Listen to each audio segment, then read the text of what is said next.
Buenos días, buenas tardes, buenas noches, compañeros.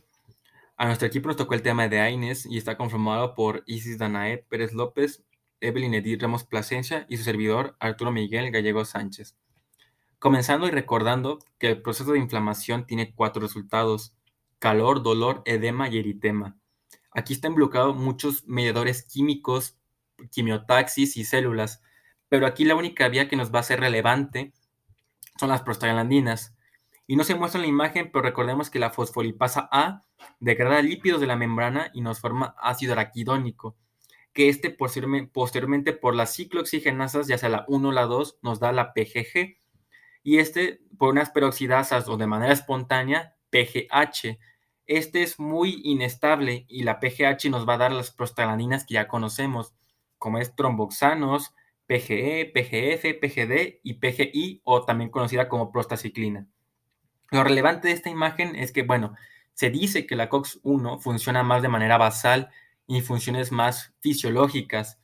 En cambio, la COX-2 se dice que funciona más en condiciones de inflamación. Sin embargo, esto no es del todo cierto. Ambas se solapan y ambas guardan funciones homeostásicas e inflamatorias.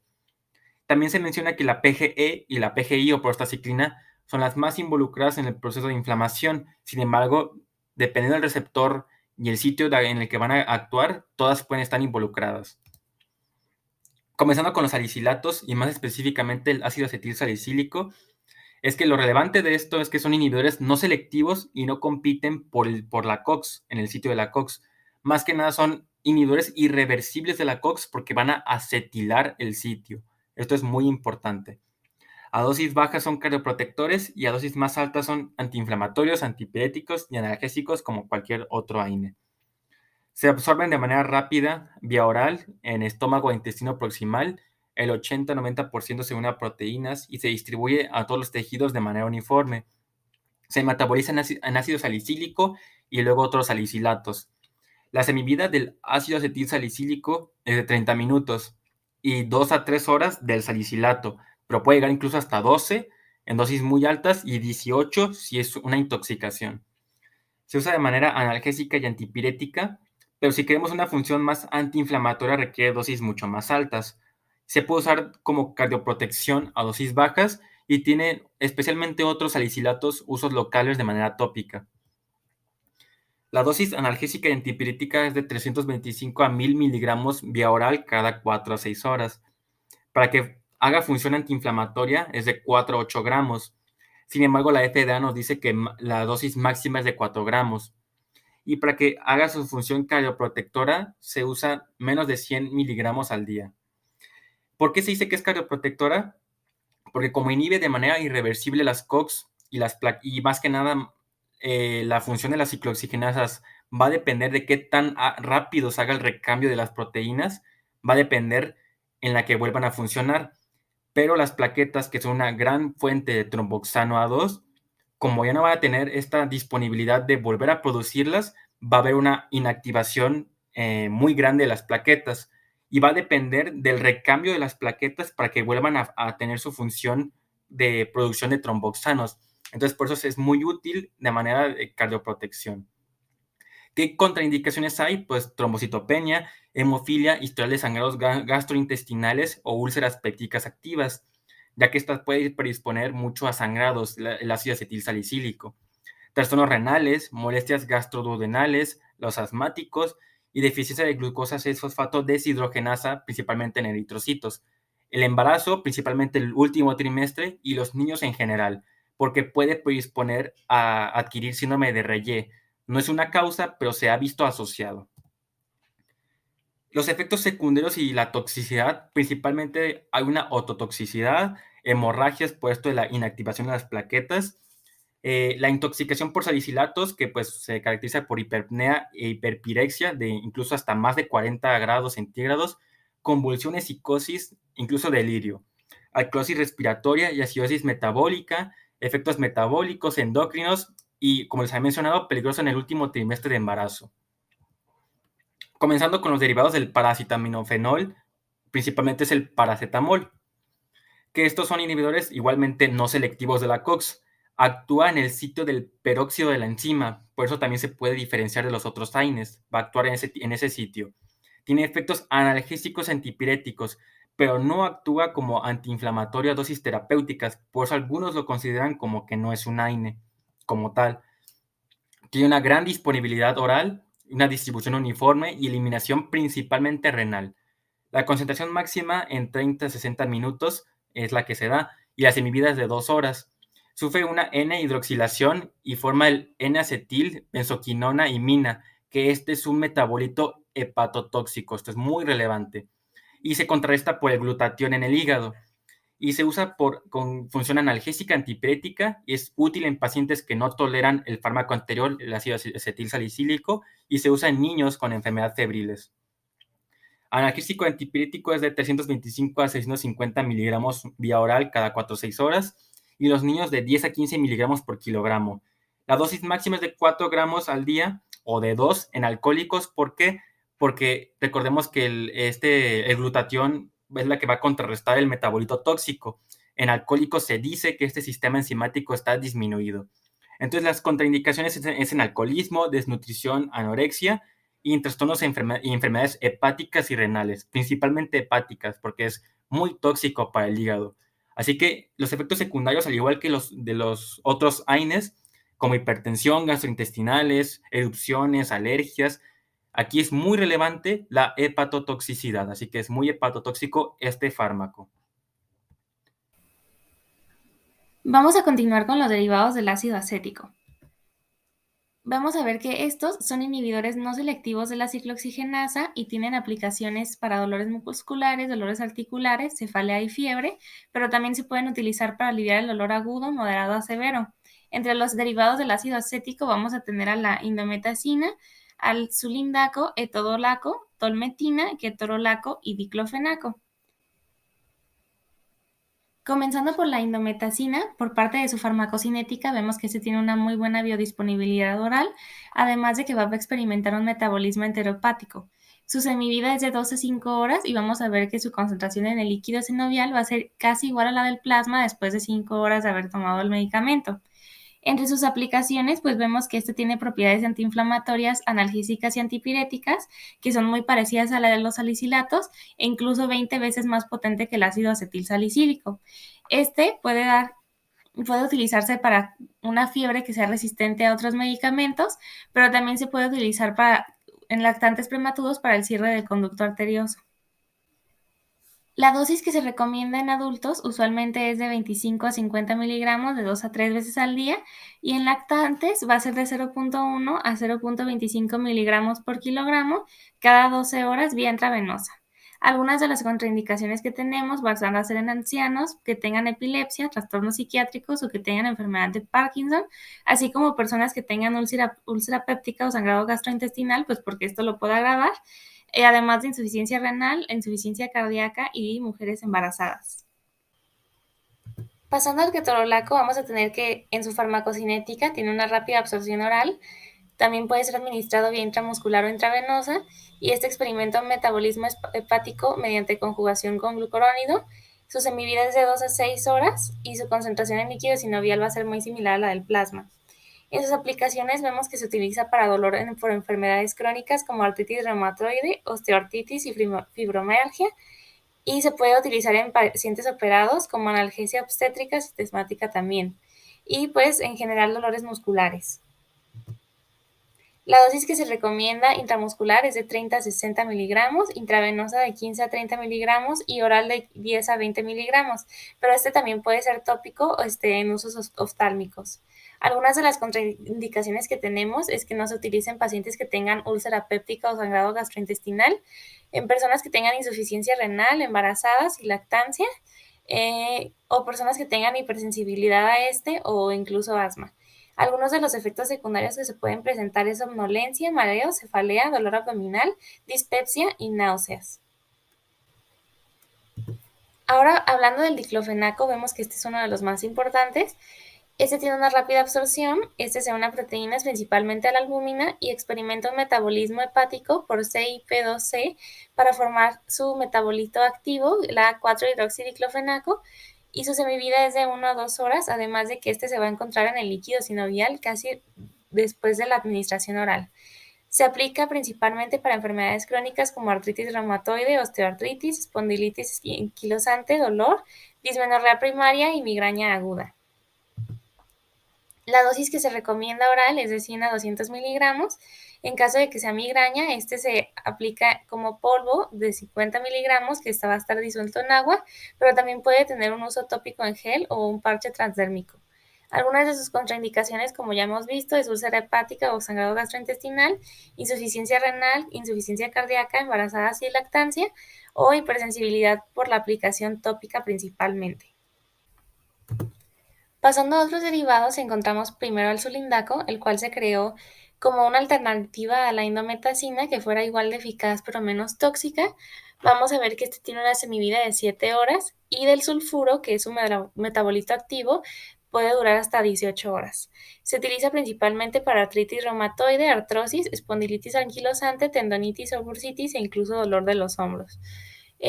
La dosis que se recomienda son 150 a 200 miligramos hasta 2 veces al día, y algunos de los efectos secundarios que encontramos es exantema y prurito.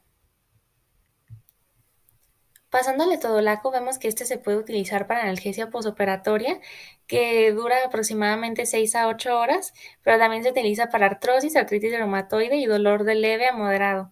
La dosis que se recomienda son 200 a 400 miligramos en una dosis única, y algunos de los efectos secundarios, que son la razón principal por la cual la gente después de un año deja de tomar este fármaco, es la intolerancia digestiva, exantemas y efectos en el sistema nervioso central. Pasando con la nabumetadona, vemos que este se utiliza principalmente para artritis reumatoide y artrosis. Su metabolito activo es la 6-metoxi-2-naftil acético.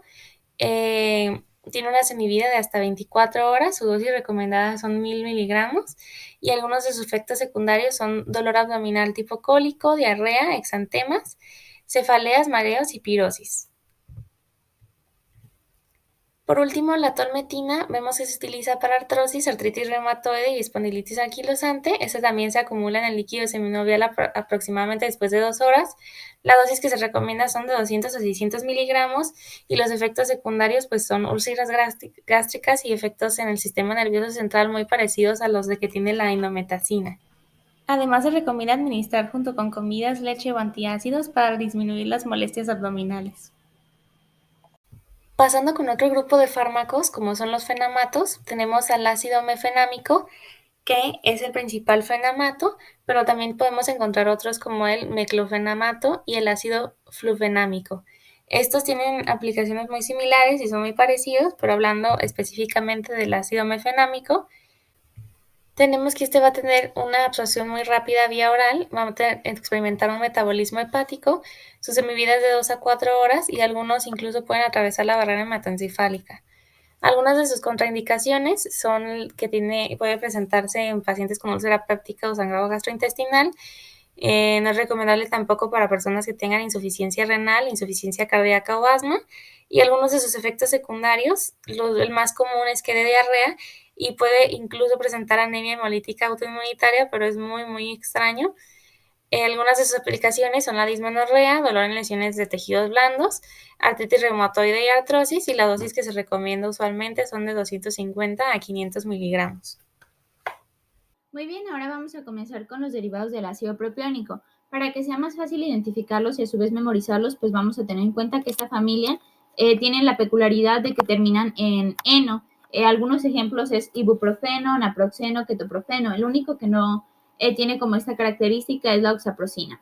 De manera general, pues estos fármacos son inhibidores no selectivos de la ciclooxigenasa y se suelen dar como tratamiento base para el dolor, que suele ir desde leve hasta moderado. Sin embargo, pues también tiene como la característica de ser un fármaco de elección en enfermedades como artritis reumatoide, artrosis y sobre todo en ataques agudos de artritis gotosa. Dando inicio pues con el ibuprofeno de manera farmacocinéticamente hablando, se menciona que tiene una absorción rápida y la forma en la que lo vamos a encontrar generalmente es oral, como es esta imagen que podemos ver aquí. Sin embargo, también se puede dar en forma cutánea. Se menciona que tiene un metabolismo hepático y a su vez su excreción es renal, y su semivida es aproximadamente de 2 horas.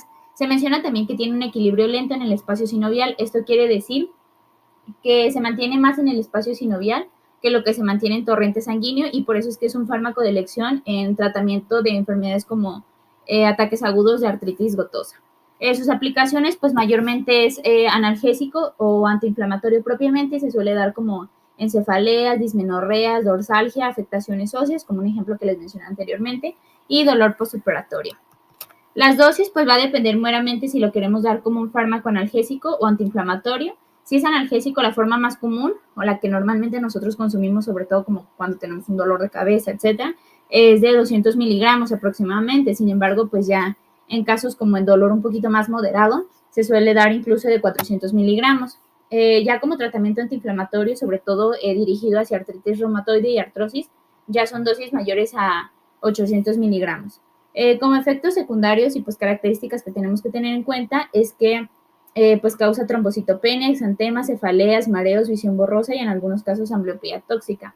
Algunas de esas características también las vamos a ver de manera general, como en todos los derivados propiamente del ácido propiónico.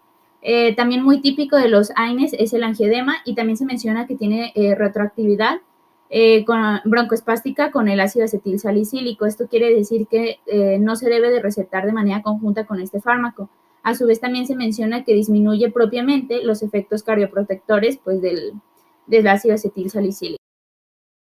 Vamos a comenzar con el naproxeno. Como características, pues este es un fármaco que se administra vía oral y se absorbe totalmente por esta vía. Sin embargo, debemos de tomar en cuenta que cuando se administra de forma conjunta con los alimentos, se suele retardar su velocidad de absorción. La concentración plasmática máxima se logra aproximadamente de 2 a 4 horas y la semivida es muy variable, sobre todo por grupos etarios. Se menciona que puede llegar desde 14 horas, incluso hasta más.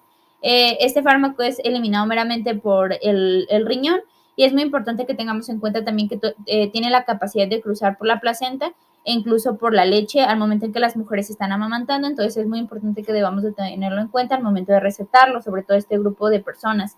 Aplicaciones, pues generalmente son las mismas que en ibuprofeno, diferentes tipos de dolor, desde leve hasta moderado. Pues también se puede dar como en enfermedades como bursitis, tendonitis, gota aguda, como veíamos, etcétera. Como las dosis, pues estas también suelen ser como más variables. Sin embargo, pues como la más típica es de 250 miligramos, pero puede ir hasta 500. Y hay unas cápsulas que son oblongadas y que pueden ser de 200 hasta 700 miligramos. En los niños se suele dar sobre todo como con un fin antiinflamatorio, y pues algunos efectos secundarios que debemos de tomar en cuenta es que tiene la capacidad de causar somnolencia, cefaleas, mareos, depresión o toxicidad. Ya menos frecuentes serían como el prurito y también como la trombocitopenia y la granulocitosis. Es muy típico también ver angioedema, y como característica especial de este fármaco es que se menciona que tiene, a diferencia de otros AINES, menor riesgo de producir infarto al miocardio.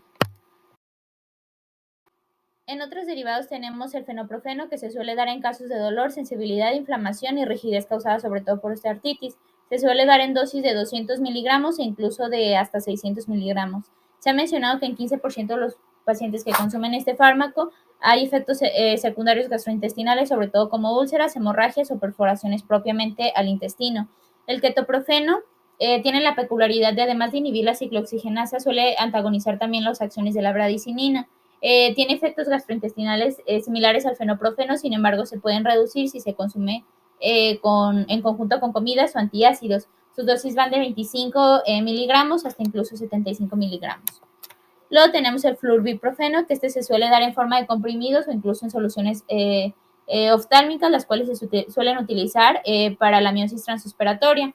Como tal, el tipo como de ocasiones en lo que lo vamos a dar va a ser para en cirugías menores de oído, cuello y nariz, y también en forma de pastilla para el dolor de garganta.